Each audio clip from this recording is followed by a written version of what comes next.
Over the past 20 months, we've been fighting not just to create more jobs today, but to rebuild our economy on a stronger foundation. Our future as a nation depends on making sure that the jobs and industries of the 21st century take root here in America. And there is perhaps no industry with more potential to create jobs now and growth in the coming years than clean energy.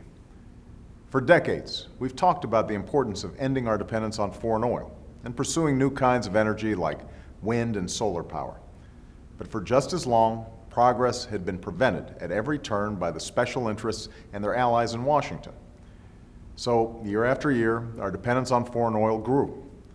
Families have been held hostage to spikes in gas prices. Good manufacturing jobs have gone overseas.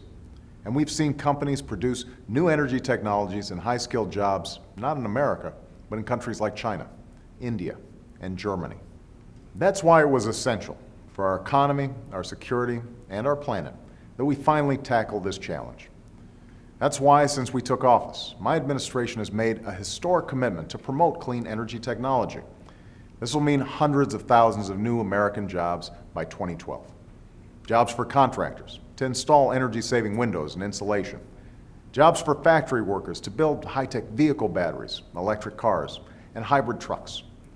Jobs for engineers and construction crews to create wind farms and solar plants that are going to double the renewable energy we can generate in this country.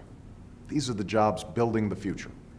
For example, I want to share with you one new development made possible by the clean energy incentives that we've launched.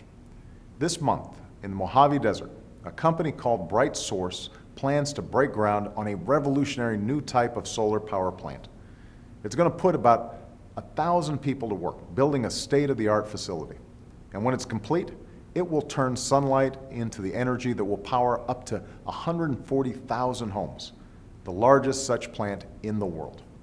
Not in China, not in India, but in California.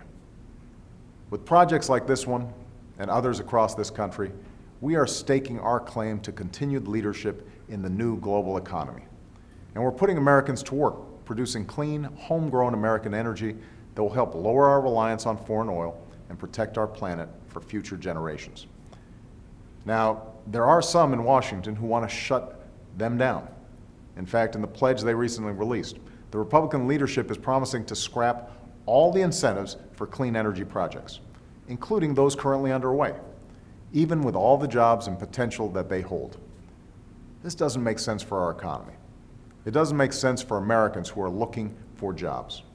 And it doesn't make sense for our future. To go backwards and scrap these plans means handing the competitive edge to China and other nations. It means that we'll grow even more dependent on foreign oil. And at a time of economic hardship, it means foregoing jobs we desperately need. In fact, shutting down just this one project would cost about 1,000 jobs. That's what's at stake in this debate. We can go back to the failed energy policies that profited the oil companies but weakened our country. We can go back to the days when promising industries got set up overseas. Or we can go after new jobs in growing industries.